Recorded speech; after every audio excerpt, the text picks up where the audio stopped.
Salut, c'est NXCO Fixstars et aujourd'hui, on va parler du shift qui s'en vient, du nouveau monde que vous commencez sûrement à sentir, qui est énergétique et comment ce monde-là est affecté par Lucifer, l'énergie luciférienne, mais aussi par des énergies cosmiques qu'on ne reverra pas des configurations telles avant au moins 250 ans. Donc, c'est un moment qui marque l'époque, qui va marquer les consciences. Si ça vous intéresse et vous sentez ce switch un petit peu de conscience-là, je vous conseille de rester avec moi. On se revoit de l'autre côté.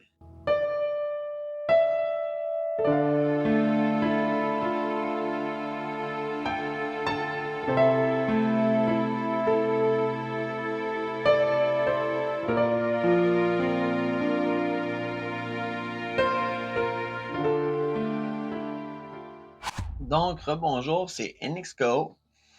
On parle aujourd'hui du shift que tout le monde peut sentir, hein, qui se passe présentement sur la planète. Et ça fait un moment que je pourrais dire que ce shift-là se passe. Ça fait un moment parce que il y a un lien avec Lucifer qui est évident. Parce que ce shift de conscience-là et ce shift énergétique-là, si vous qui suivez, qui sont du left hand path, mais qui sont aussi un petit peu enclins à comprendre l'univers et tout ça, pas seulement à défier un petit peu tout, là, comme le sataniste un petit peu moins ésotérique. Là on parle sérieusement euh, niveau occulte, niveau spiritualité. Comment ce shift-là, qui a des tendances lucifériennes, va prendre forme.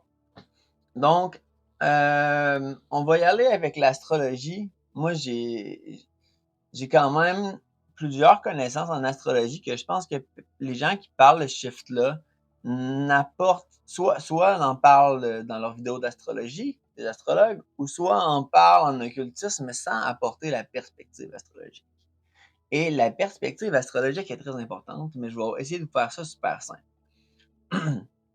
Les planètes lentes sont le moteur du shift et ces planètes lentes-là sont tous dans des signes qu'on pourrait attribuer un peu de signes, pas nécessairement lucifériens, plusieurs oui, ben oui, techniquement, mais c'est tous des énergies lucifériennes qui sont un petit peu en accord parce que, ben vous allez comprendre bien, on va sauter tout de suite dans le sujet. Donc, Pluton en Verseau. L'ère du Verseau, ça fait combien de temps qu'on en parle? Ça fait 2 ans. Maintenant, Pluton est en Verseau depuis un an à peu près, et un an pour de bon, là, il n'y a plus de rétrograde. OK?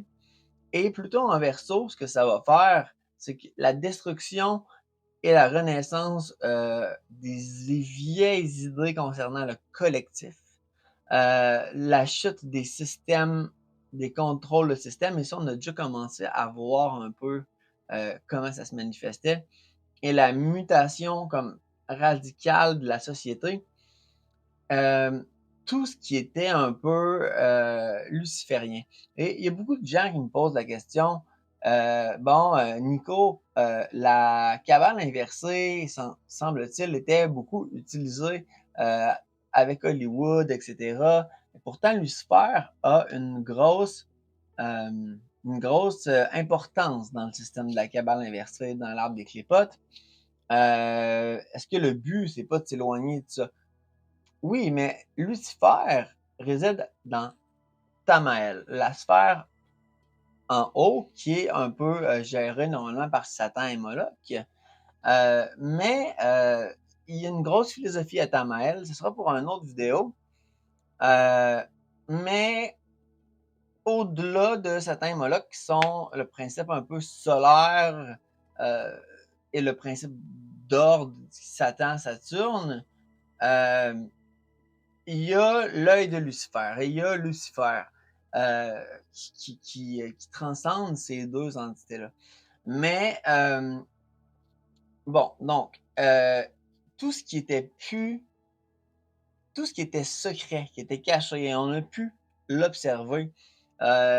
Si je fais référence, disons, à P. Diddy, puis toute l'industrie de Hollywood, c'est un événement que même nous, on tu sais, niveau conspiration, là, que des années, on nous parlait de ping-pong pizza, de la pédophilie et tout ça, par rapport à Hollywood et du trafic humain. Puis, je me souviens que même moi, à cette époque-là, peut-être je m'intéressais moins à la spiritualité, mais surtout, je m'intéressais moins aux conspirations, pas terre à terre, parce que je pense que même en spiritualité ou dans la vie, il faut avoir un grounding.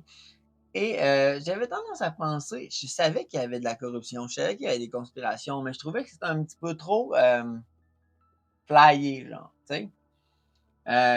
Quoique je niais pas la possibilité, mais que des grosses organisations comme ça et que ça a fini par paraître dans les nouvelles, toute l'histoire de P. Diddy, en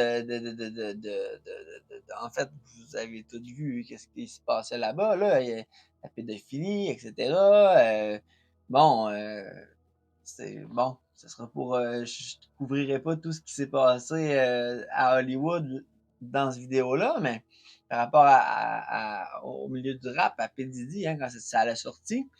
Et ça l'a sorti pendant un moment aussi où c'était assez spécial. Là, Pluton venait de rentrer en Verseau et depuis un petit bout. Et il y avait des feux de forêt et les feux de forêt à Hollywood, ça faisait plusieurs années qu'il n'y en avait pas eu. Mais avant ça, ça faisait plusieurs années aussi qu'il y en avait, genre à tous les années.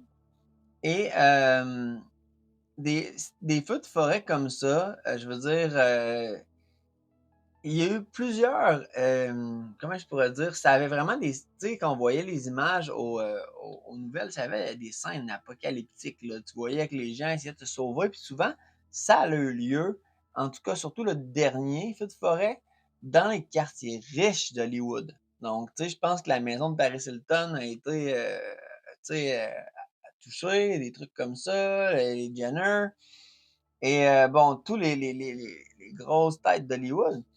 Et ce qui était drôle, c'est que durant cette dernière incendie-là qu'il y a eu, pendant justement que juste avant que tout le truc de P. Diddy, ou Puff Daddy sorte aux nouvelles, dans le fond, la mère la mairesse de, de Hollywood, ben, en fait de Los Angeles, hein, était, partie en Afrique et il y a eu un problème par rapport à, je sais pas comment les aqueducs sont faits là-bas, mais il y a eu un problème par rapport à l'approvisionnement d'eau pour les pompiers, pour être capable de combattre l'incendie, vraiment. Et il y a beaucoup eu plus de dommages et de dégâts que, il aurait dû avoir. Ça encore là, je trouve que c'est très symbolique d'une synchronicité, un peu spéciale. Déjà, il manque d'eau, et tu sais, d'eau qui est reliée au subconscient, hein, le subconscient qui se manifeste, par le feu, bien sûr, par la destruction, par rapport, un petit peu au karma qui était accumulé à cet endroit-là. Et durant cette période de temps-là, Pluton était entré en Verseau, mais je ne sais pas si vous vous souvenez aussi, mais il y avait, pour ceux qui suivent un peu l'astrologie, Saturne était en Poisson. Et donc, Saturne en Poisson a même été rétrograde pendant un bout de temps. Et euh, Saturne en Poisson qui était rétrograde, ça montre que Saturne devait rester longtemps en Poisson. Et Poisson, là, et Saturne, en fait, c'est spécial parce que Saturne, ça peut être la planète du karma, la planète de la rétribution aussi. OK? Et le signe du Poisson, surtout la maison du Poisson, qui est la maison 12, est la maison des fins, la maison des pertes, la maison du karma, la maison des rétributions. C'est une maison qui peut être assez triste parfois. Euh, de là ne veut pas dire que le signe du poisson est associé juste à ça, mais c'est pas ça. Le truc, c'est que euh, pendant tout ça, Saturne était en transition dans le signe du poisson. Et ben, la mairesse qui est pas là, hein, déjà, comme qui abandonne un peu sa ville, c'est très symbolique de la nonchalance ou de comment ces gens-là ils caraient pas beaucoup à propos de tout ça. Hein? Et la mère qui est en voyage en Afrique, qui se la graisse pendant qu'il manque d'eau pour sauver les infrastructures qui touchent principalement Hollywood. Euh, Ça me fait penser à moi, ce que je crois, c'est qu'il y a une accumulation ésotériquement parlant, occultement parlant. Alors, il y a une chose qu'on appelle des ley lines. OK? C'est les énergies de la Terre, les ley lines terrestres. Et il y a aussi des lines d'énergie cosmique, mais ça, c'est plus complexe un peu. On va parler des ley lines de la Terre. Selon moi, l'énergie que les gens dégagent par un peu, justement, ce karma-là, ces agissements-là, tous les trucs, les énergies chaotiques qui ont été invoqués simplement par ces abus-là. Parce que même si, le trafic humain, tout ça, là, on dirait des partos, etc., etc., ça ne semble pas ritualisé à ce qu'on dit aux nouvelles, mais c'est des grosses conspirations. Il reste que ces conspirations-là ont été ritualisées. Et même si les gens participaient à ces rituels-là, des artistes, hein, c'était des rituels qui étaient inconscients. Ça, c'est un autre sujet, mais reste que oui. Et un moment donné, quand la planète de Saturne, la planète du karma, est rentrée dans le signe du poisson et en est presque sortie, mais est tombée rétrograde et en est décidé de rester là parce qu'elle n'avait pas terminé son travail de rétribution dans la maison des pertes et de la fin des fins, etc. Bien, il s'est passé tout ça. Et je trouve que ça, c'est une très belle très belle. Écoute, pitié à tous les gens qui ont pu perdre la vie sûrement dans ces tragédies-là. Mais je pense que personne ne pouvait contrôler ces situations énergétiques-là qui étaient, qui étaient en fait l'énergie que les gens dégageaient et peut-être un égrégore un peu collectif de tous ces gens-là qui s'est accumulé à Hollywood, qui est fini par faire exploser un peu parce que la planète réagit à tout. Et cet égrégore-là, qui est relié aussi à la Terre, était sûrement dans les lines énergétiques de la Terre, donc ça a fait peut-être une réaction chimique avec les plaques tectoniques. Écoute, j'en ai aucune idée comment ça peut se manifester, mais c'est quand même beaucoup de coïncidences, je trouve. Il y en avait d'autres là à ce moment-là, il aurait fallu que je retourne en arrière, mais c'était pas ça le principal sujet du vidéo. Après, donc, avec Pluton en Verseau, c'est ça qu'on va voir. Une mutation radicale de la société, chute des systèmes de contrôle et destruction, renaissance du collectif. En lien avec Lucifer, euh, bon, le Verseau, hein, c'est un des signes qui est le plus associé à Lucifer parce que Lucifer, si on prend comme entité, Lucifer est comme pas omnipotent, mais je veux dire, c'est une entité selon moi, et j'ai pas raison, là, c'est ma gnose personnelle, qui a une source-like entity, je crois. C'est une entité qui est près de la source. Je dis pas que c'est la source, mais je pense que c'est une entité qui gère plus qu'on pense. Oui, associée à Vénus, hein, le matin, à l'étoile du matin, mais à beaucoup plus que ça. Ce sera pour une autre vidéo et aussi, mais si on le voit comme porteur de lumière, ben justement, de mettre en lumière qu'est-ce que dans la société, il n'y allait pas et tout ça. Et ces gens-là qui ont fait mauvais usage, pour revenir sur ouais, mais Nico, la cabale inversée, est-ce que Lucifer a un gros rôle là-dedans? Comment ça? Ben justement, les gens qui ont mal utilisé ces forces-là, pas juste Lucifer, mais toutes les énergies qui viennent avec ce système-là, on a toujours le choix de bien utiliser les énergies ou de mal les utiliser. Et à ce moment-là, ça ne veut pas dire que ces entités-là, qui ont une conscience comme une conscience collective, mais c'est pas la nôtre. Selon moi, ces entités-là, ça doit être des consciences collectives qui sont même peut-être extraterrestres euh, en nature, hein, qui sont pas de cette planète, mais qui ont un rôle dans notre système solaire et dans notre galaxie d'aider au développement personnel et collectif de la planète pour que le shift se passe bien. Ils ne sont pas nécessairement d'accord avec ça, mais dans notre plan de la réalité, c'est nous qui choisissons comment on utilise leur énergie d'une façon ou d'une autre parce qu'ils ne peuvent pas se manifester à 100% comme physiquement. On s'entend que c'est des énergies à vibration haute. Là, l'archétype de Lucifer, ça peut prendre des manifestations parfois physiques qu'on peut peut-être avoir l'impression de voir, mais par invocation, mais c'est plutôt énergétique, même s'il y a une conscience à ça. Donc, on va continuer maintenant. Uranus en Gémeaux. Uranus en Gémeaux, écoute, Uranus qui est la planète de la révolution, du changement et de la rupture. OK? Donc, Uranus en Gémeaux, le Gémeaux qui représente la vivacité d'esprit, la technologie, qui est une planète, un signe, pardon, très mercurien. Hein? Donc, un instant. Ouais. Donc, Uranus en Gémeaux, la rupture des récits dominants. Ça va être une révolution mentale et informationnelle, surtout par rapport à l'AI, tout ça, et la façon dont les gens vont être capables de voir une nouvelle façon de faire de l'argent, une nouvelle façon, les structures de la société par rapport à l'argent et à l'information avec les réseaux sociaux, avec les nouvelles technologies, vont se propager à une vitesse incroyable. Et avec Uranus, parce qu'Uranus, c'est vraiment Revolution and Change hein, comme planète et rupture, mais c'est comme un genre de Mars. Ouais, non, c'est pas l'octave supérieure de Mars, mais si c'est beaucoup plus chaotique que Mars, en fait.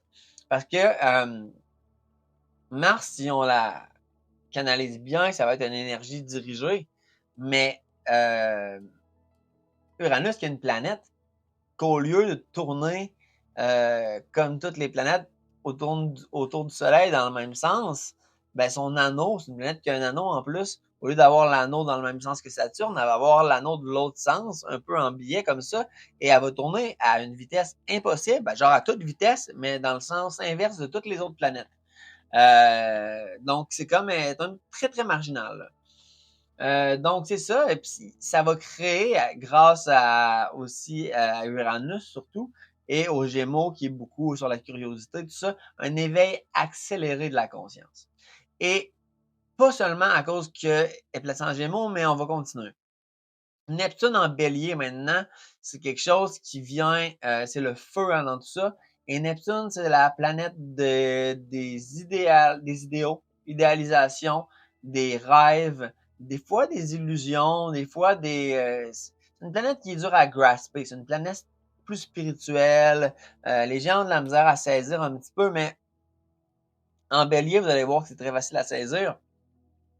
Ça va être la fin des idéaux passifs. Ça va être la première fois depuis longtemps que Neptune, tu sais, quand on rentre dans les idéaux, dans les grands, dans les grandes, dans les rêves collectifs ou dans ces sphères-là, tu sais, c'est comme une planète un peu plus d'eau, un peu plus passive, un peu plus dreamy, dur à grasper. Mais là, elle est dans un signe de feu qui va être un feu visionnaire, puis ça va être une spiritualité qui va être incarnée au lieu d'être vague comme le Neptune normalement. Tu sais. Donc, la fin des idéaux passifs, le feu visionnaire qui devient incarné et agir qui va devenir inévitable.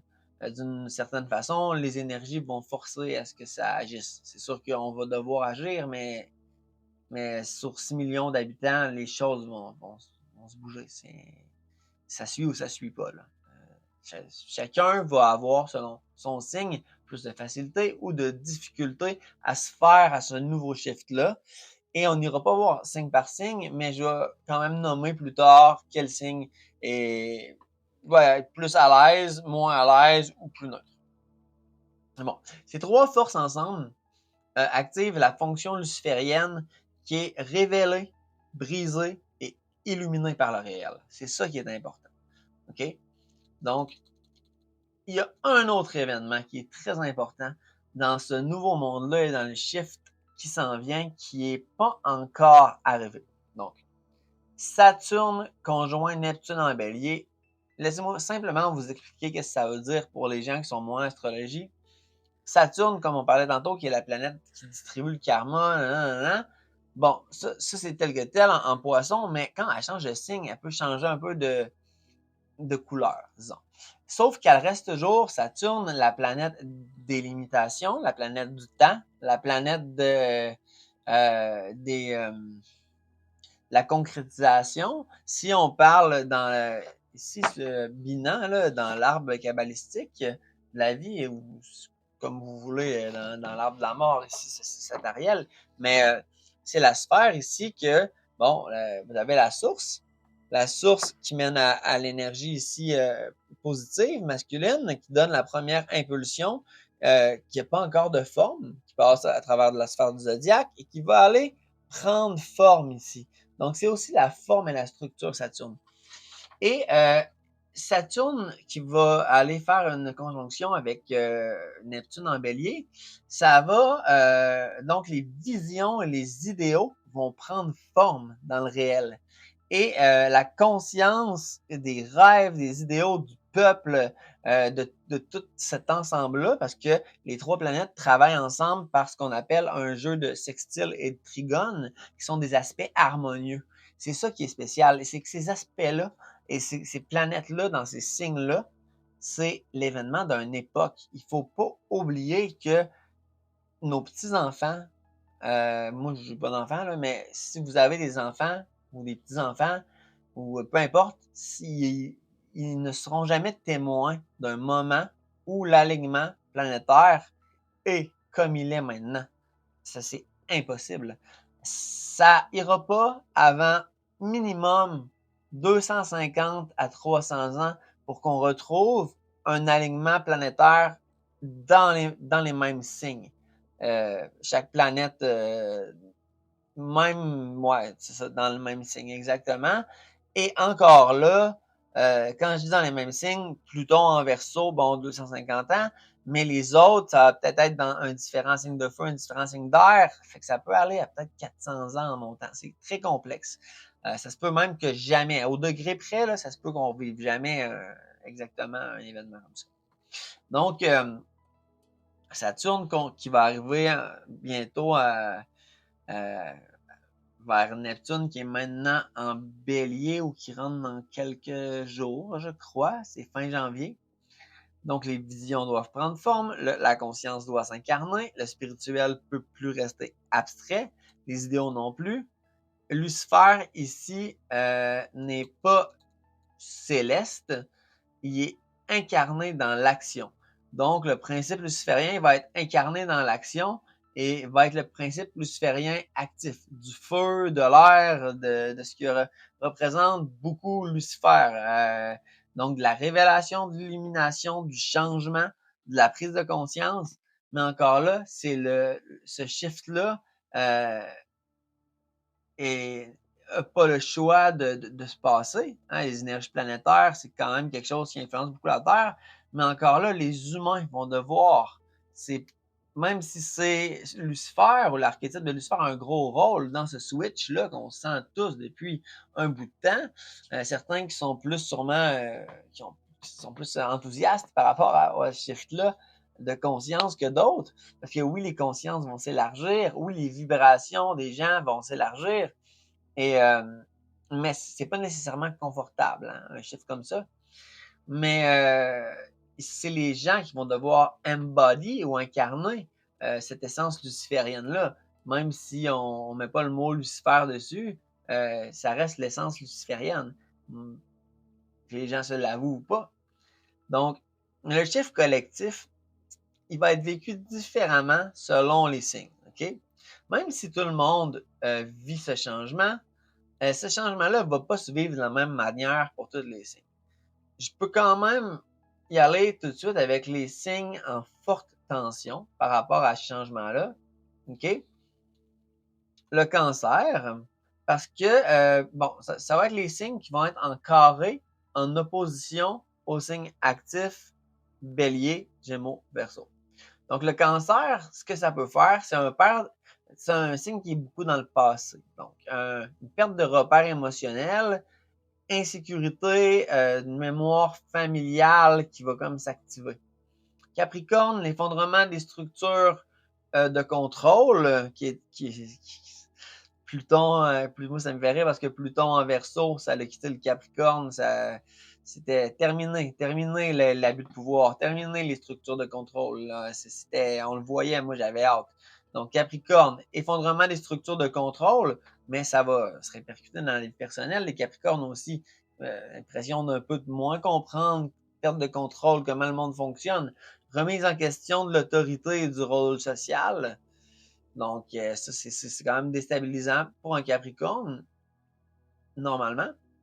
Mais encore là, ça ne veut pas dire que ces signes-là ne s'adapteront pas. Là. C'est juste que ça va être plus déstabilisant. Faut pas le voir comme ça prend juste de la volonté. La balance. Bon, la balance, c'est en opposition. Donc, c'est quand même un signe qui est ami, comme on peut dire, hein, avec les signes de feu et les signes d'air. Mais c'est l'opposé du bélier. Donc, il va avoir beaucoup, peut-être, elle va vivre beaucoup de tensions relationnelles. La balance qui est beaucoup axée vers les relations et vers la balance de son propre soi-même. Et l'impossibilité de rester neutre ou complaisant, ce qui est un aspect de la balance aussi, ça va comme forcer la balance à prendre. Mais tu sais, la balance, c'est pas le signe le plus qui va vivre le plus mal, mais ça va être un signe qui ça va être assez confrontant. Mais si la balance confronte ces tensions relationnelles-là, cette impossibilité, réalisation là, que c'est plus possible d'être neutre ou complaisant, euh, la balance va très bien s'adapter. Maintenant, il va avoir excusez, le signe de la Vierge. Bon, la Vierge, bien sûr, ça va lui faire un effet un petit peu de surdose mentale, hein, parce que c'est ça, la vie, surdose, surcharge mentale, parce que la Vierge, ça reste un signe très organisé. Et là, on détruit toutes les structures et tout ça. Dissolution du besoin de maîtrise et de perfection. C'est ce qui risque d'arriver, parce que Vierge très perfectionniste, donc, c'est ça. Et il veut maîtriser, mais son petit environnement. Hein. C'est toujours un petit peu comme ça. La Vierge, ils sont très bons là-dedans. Mais là, c'est ça qui va être un petit peu plus touchy. Donc, ces signes-là ne sont pas détruits, là. Ils sont comme forcés à muter. Maintenant, on va parler des signes qui sont en aspect harmonieux, donc sextile, trigone. Le bélier, qui est le porteur de feu initiatique, qui est le courage d'incarner le nouveau, va se sentir très à l'aise là-dedans. Gémeaux, le messager du changement, l'adaptation rapide et la pensée fluide va être très à l'aise là-dedans. Le Verseau, alignement naturel avec la mutation collective et la vision du futur et de la révolution et de la pensée solide. C'est sûr que à long terme, va être très à l'aise là-dedans. Quand Pluton est entré en Verseau, grosse transformation personnelle. Mais sinon, à long terme, très à l'aise là-dedans. Le lion, l'expression consciente, bien sûr, puis le leadership lucide. Et le Sagittaire, qui est la vision large et la compréhension du sens global du cycle, parce que les Sagittaires ont toujours une compréhension plus large comparé, disons, aux Gémeaux qui vont avoir, aux Vierges, aux Gémeaux qui vont avoir une compréhension plus dans leur petit monde. Mais reste que le Gémeaux est quand même le messager du changement et qui s'adapte très rapidement. Élément d'air. Là. Donc, la pensée fluide, là, ils sont très vifs d'esprit. Mais le Sagittaire va être là pour la vision large. Ça va bien aller pour les Sagittaires. Même que ces signes-là vont pouvoir s'entraider ensemble et entraider les autres signes. Pour terminer, avec les signes en position plus neutre ou intérieure, disons, qui vont pas le vivre bien, pas le vivre mal, ça dépend de comment ils voient ça, de le reste de leur chart, etc. Donc, le taureau, le scorpion et le poisson. Pourquoi le taureau? Parce que le taureau a une résistance initiale dans la vie en général. Il va avoir besoin de faire un réancrage progressif, mais ça devrait se passer naturellement si le taureau suit la vague. Le scorpion, les transformations intérieures profondes, mais familières, parce que le scorpion, il se nourrit des transformations intérieures, de la mort, de la renaissance. Le scorpion, en aspect, c'est neutre, mais je pense que le scorpion devrait plutôt bien se fondre dans tout ça. Mais il va y avoir un travail intérieur intense pour les individus du signe du scorpion, puis on entre dans quelque chose après les signes qui sont très, très intéressants par rapport au shift. C'est pour ça que je vous demande de rester avec moi, ceux qui sont un petit peu moins astrologie. Et pour les poissons, ben, c'est la fin d'un ancien monde et c'est le passage du voile vers une nouvelle dimension. On veut pas, on passe de la 3e dimension à la 4e. Donc, ils vont avoir un peu d'hypersensibilité. Et c'est comme ça un peu pour les signes. Je voulais pas passer trop de temps là-dessus. Mais c'est comme ça que ça va se passer un petit peu là, pour l'adaptation de comment chaque signe va vivre le pas le transit, parce que le transit est très long et très cohésif, mais les prochaines années de ce shift-là de conscience. Donc, de 2025 à 2026, ça a été l'ouverture du processus. De 2026 à 2029, le chaos créateur, la réorganisation. Et autour de 2030, ça va être le pic du cycle, l'expansion puis la manifestation concrète du nouveau monde de Lucifer. Je dis le nouveau monde de Lucifer, c'est pas apprendre, c'est pas Lucifer, le dieu des enfers, va gérer le monde. C'est pas comme ça qu'il faut le voir. C'est peu importe comment vous voyez Lucifer comme un archétype, là, il s'agit du monde, fait que ce serait peut-être bien de le voir comme un archétype.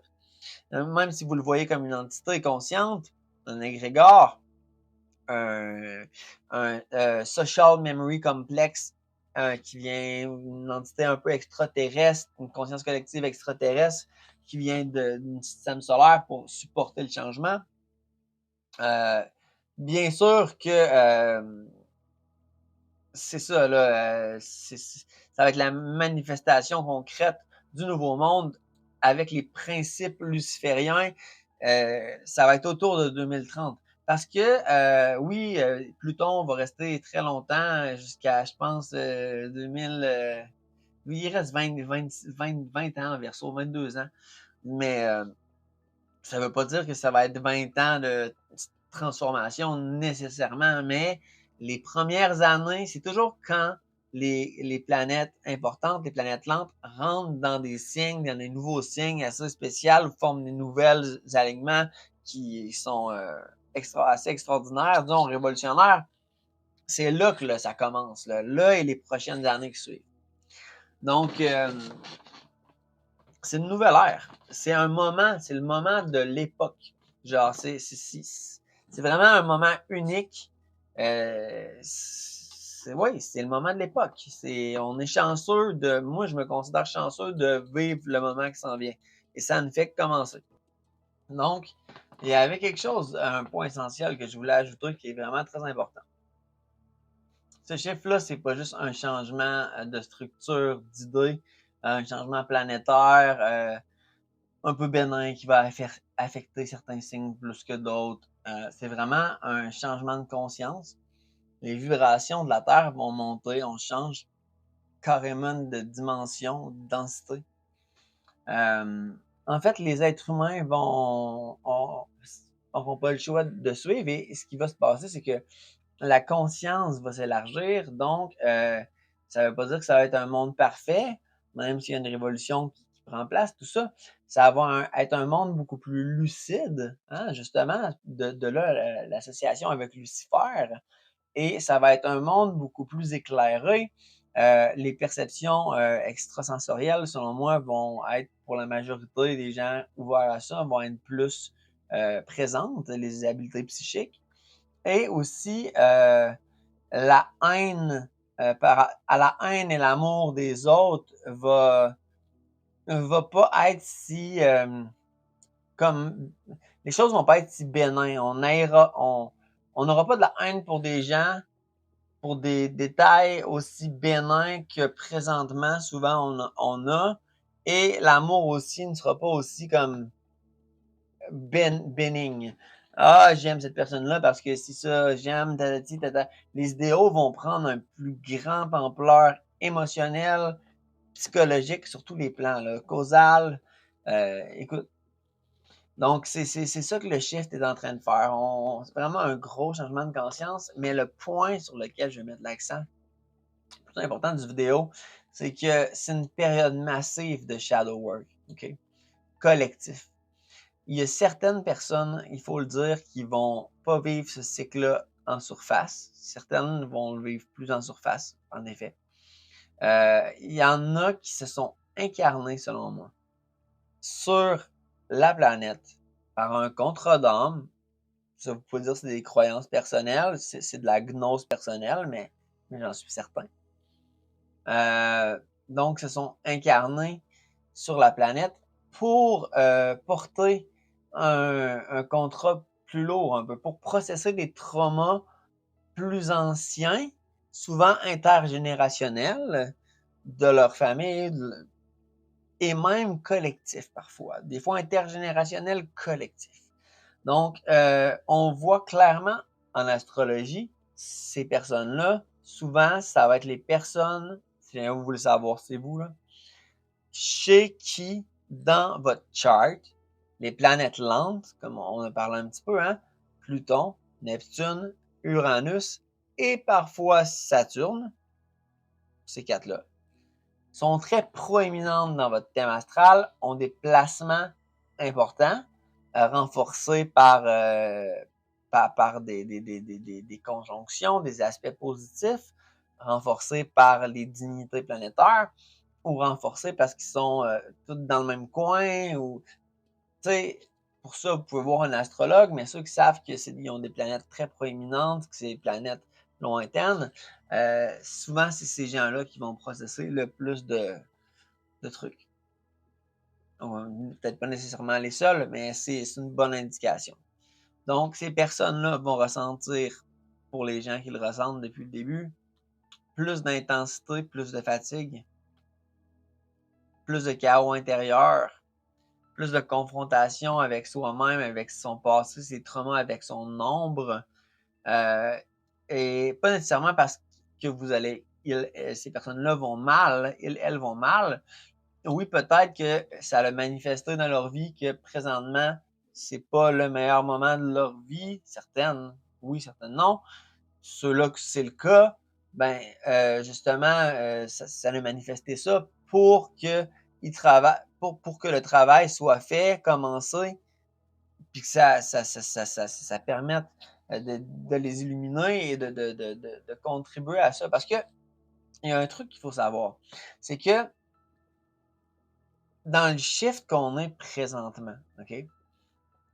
Plus il y a de gens qui travaillent, en fait, pas juste dans le shift qu'on est présentement. Je vous donne un exemple, OK?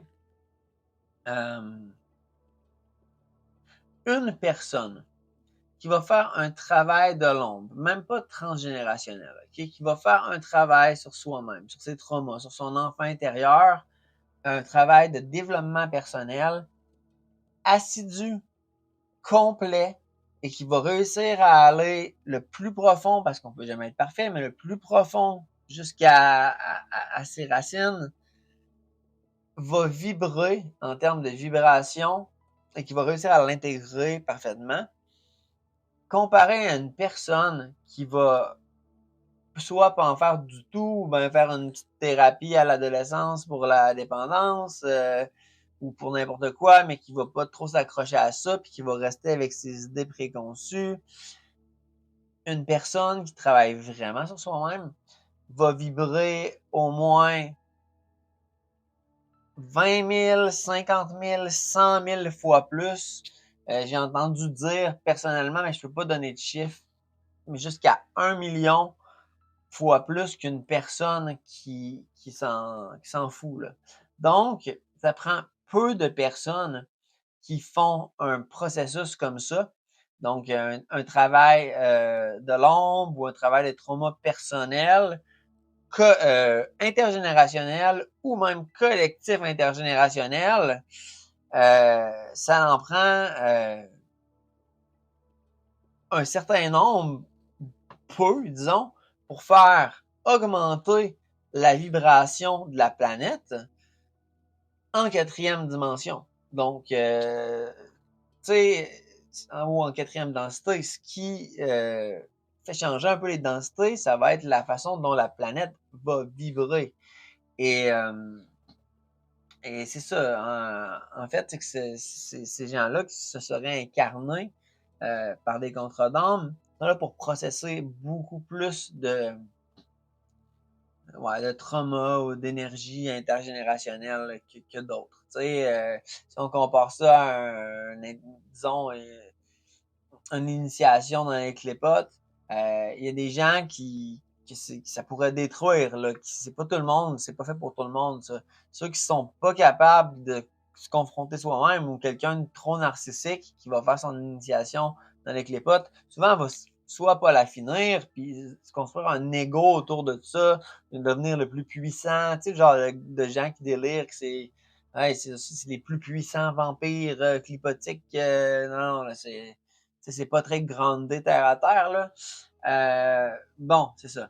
Mais je pense que je vais besoin de plus parler là-dessus, mais euh, c'est quelque chose que même certaines personnes qui sont pas narcissiques, parce que ça, eux, ils ont la chance ou la malchance de penser que leur faiblesse là, les rend forts, là. Mais en tout cas, on rentre pas là-dedans dans cette vidéo-là. Je pense pas que c'est une bonne idée.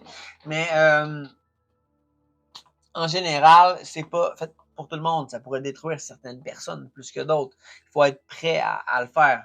Euh, en fait, dans ce shift-là, ces gens-là n'étaient pas nécessairement prêts à le faire, mais ils vont être amenés à le faire jusqu'à un certain niveau.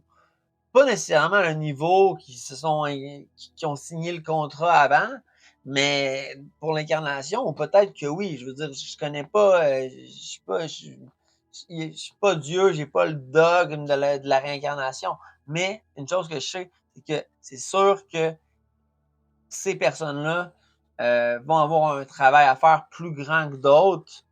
Et quand ils vont l'avoir fait, ben, ça va bénéficier à la conscience collective pour le shift et à leur illumination personnelle aussi et à leur développement personnel pour leur plein potentiel à eux-mêmes aussi, autant que pour le potentiel de la collectivité.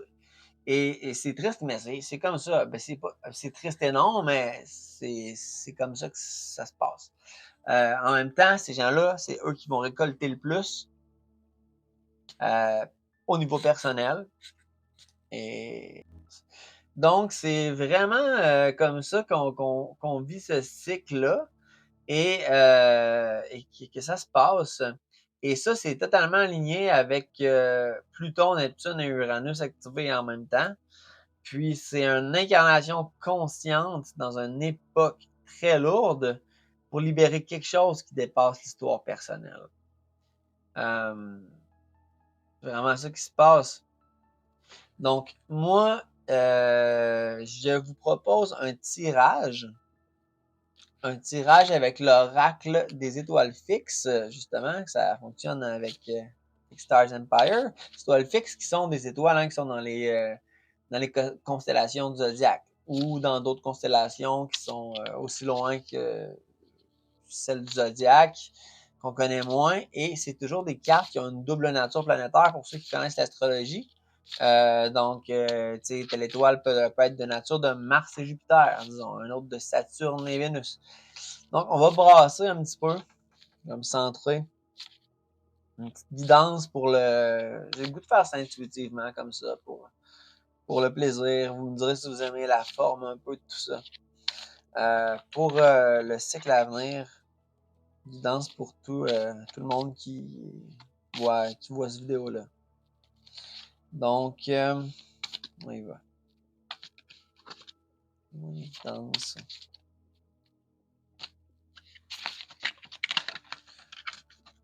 Bon.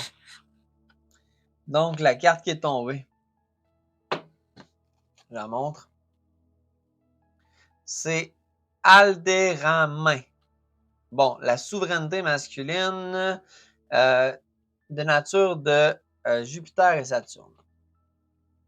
Bon, on va aller voir qu'est-ce que ça veut dire. On va voir si ça fait du sens. Je vous la remonte une dernière fois. De nature de Jupiter et Saturne. Oh, c'est une étoile qui est justement dans la longitude zodiacale, OK? 13 degrés du bélier. Donc, voici Alderamin. C'est la constellation de Céphée. Donc, le roi d'Éthiopie. Bon, là, il y a toute l'histoire de la carte. Marie de Cassiopée, Père d'Andromède, blablabla. Je ne sais pas si je vais lire tout ça. C'est très intéressant. Par contre, bon, il parle. Je vais commencer ici. L'étoile Alderamin. En arabe, Alderamin signifie le bras droit. Il y a 20 000 ans, quand les hommes ornaient les grottes de Lascaux, elle occupait la place de l'étoile polaire dans la voûte céleste. Et elle la retrouvera en l'an 7500. Ah ouais, ça c'est très, très intéressant, hein, parce que l'étoile polaire, c'est comme l'étoile guide associée à Lucifer d'une certaine façon. Donc, le message de la carte. Alderamin symbolise l'énergie masculine dans toute sa majesté. Alors que le système patriarcal contemporain s'est largement construit sur la soumission et l'exploitation de la terre et du féminin, créant un divorce brutal entre matière et esprit, Alderamin vient nous dire qu'un autre chemin est possible. Voyez-vous comment ça fait pas un petit peu du sens déjà? Comment les synchronicités sont bizarres? Moi, je trouvais que c'était étrange, mais on va continuer.